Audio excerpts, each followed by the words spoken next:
दौसा में एक बार फिर से उपचुनावों की घोषणा हो चुकी है।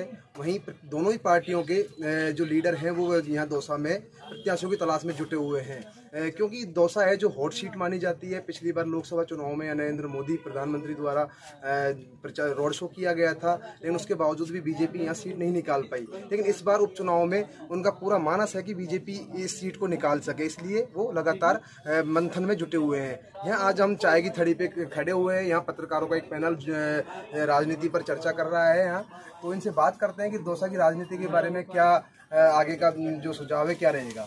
राजस्थान में जो दौसा पूर्वी राजस्थान एक ऐसा इलाका है जो गुजरवाना बाहुल्य क्षेत्र माना जाता है। तो यहाँ जातिगत आधार पर राजनीति होती है और राजनीतिक पार्टियां भी जातिगत आधार पर ही टिकट देती है। क्योंकि इस बार मुरारीलाल मीणा यहाँ से चुनाव नहीं लड़ रहे हैं, वो सांसद बन चुके हैं। ऐसे में अब एक बार फिर पार्टी सोच रही है, क्योंकि आगामी आने वाले दिनों में यहाँ जो परिसीमन होगा और नांगल और दौसा 2 विधानसभा सीट हो जाएंगी, उसको देखते हुए रणनीति बनाई जा रही है कि एसटी और एससी के अलावा जनरल वोटों को भी जोड़ा जाए, अन्य जातियों को भी जोड़ा जाए और उनको टिकट देकर एक अवसर दिया जाए कि कांग्रेस उतनी ही हितैषी जिससे एससी एसटी की उतनी ही हितैषी सामान्य वर्ग की भी है। यह मैसेज देने की कोशिश की जा रही है। उसी के चलते प्रत्याशी ढूंढे जा रहे हैं। बीजेपी भी कहीं न कहीं जनरल सीट पर ही जनरल व्यक्ति को टिकट देने की कोशिश करी है, जिसके चलते अभी तक टिकट तय नहीं हो पा रहे हैं। क्योंकि जयपुर के पास ये सीट है, काफ़ी हॉट सीट है। उपचुनाव हमेशा राजनीतिक पार्टियां नहीं बल्कि सरकार लड़ती है और राजस्थान में भाजपा की सरकार है। ऐसे में इस बार भाजपा मजबूत कैंडिडेट उतारने की कोशिश में है और कांग्रेस भी चाहती है कि जातिगत जो समीकरण है वो इस तरह साधे जाए कि आने वाले दिनों में भविष्य में कांग्रेस यहाँ और मजबूत बनकर उभरे। किरोड़ीलाल मीणा एक बड़े लीडर है और किरोड़ीलाल मीणा चाहते हैं कि उनके भाई को टिकट मिले। उनके भाई जो जगमोहन मीणा है उनकी छवि काफ़ी स्वच्छ है, लेकिन ये दुर्भाग्य है कि उन्हें टिकट नहीं मिल रहा। ऐसे में इस समय कृषि मंत्री डॉक्टर किरोड़ीलाल मीणा जो भाजपा के बड़े लीडर है वो एनी हाउ चाह रहे हैं कि जगमोहन मीणा को दौसा से टिकट मिले। दौसा पिछले 2 चुनाव में देखेंगे कांग्रेस के जो प्रत्याशी जीते हैं वे स्थानीय मुद्दों पर कभी चुनाव नहीं जीते हैं।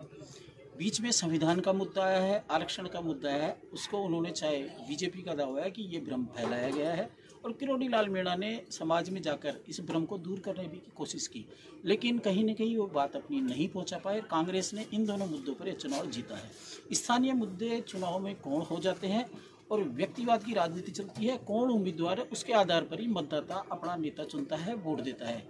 मैं पहले भी कह चुका कि पूर्वी राजस्थान में जातिगत आधार पर चुनाव लड़ा जाता है, व्यक्तिगत आधार पर चुनाव लड़ा जाता है, यहाँ पार्टियां गौण हो जाती है। मुरारीलाल मीणा जी की बात कर रहे हैं तो बिल्कुल मुरारीलाल मीणा जी इस बार साफ कह चुके हैं कि वे उनके परिवार से कोई टिकट नहीं लेगा। मुरारीलाल मीणा ये बात सच में सही कह रहे हैं, क्योंकि वे परिसीमन की राजनीति कर रहे हैं, आगामी 5 साल के भविष्य को देख रहे हैं। आगामी 5 साल में यह परिसीमन होने वाला है। ऐसे में 2028 और 2033 के जो चुनाव होने हैं उसमें उनके परिवार को काफ़ी मौके आएंगे, उसमें वो चुनाव लड़ाएंगे। तब तक ये जो एसटी की जो जातिवाद की जो राजनीति उससे बजाय वो सर्वमान्य नेता के रूप में बनकर उभरेंगे और इसी तरह की बिसात इस उपचुनाव में बिछा रहे हैं और सभी जातियों को संतुष्ट करने की कोशिश कर रहे हैं। देखो, ये जो उपचुनाव है जो राजस्थान सरकार की दशा और दिशा को तय करेगी। यहाँ अब तक जो भी फैसले लिए गए हैं, भारतीय जनता पार्टी हो चाहे बीजेपी हो, वो जातिगत आधार पर लिए गए हैं। पिछले 2-3 चुनाव में यहाँ जिस तरह से देखा जा रहा है कि कांग्रेस ने पूर्व राजस्थान में से कि ब्राह्मण समुदाय को कभी टिकट नहीं दिया, तो ब्राह्मणों में तो ज़बरदस्त नाराज़गी है ही। उसी नाराज़गी को मतलब भुनाने के लिए भारतीय जनता पार्टी जरूर ब्राह्मणों को इस चुनाव में अपना प्रत्याशी बनाएगी। पिछले बार भी बनाया था उन्होंने, लेकिन अगर जातिगत आधार पर देखा जाए तो यहाँ मतलब कांग्रेस की वर्तमान में जातिगत आधार पर कांग्रेस की स्थिति ज़्यादा मजबूत है, बहुत बेहतर है।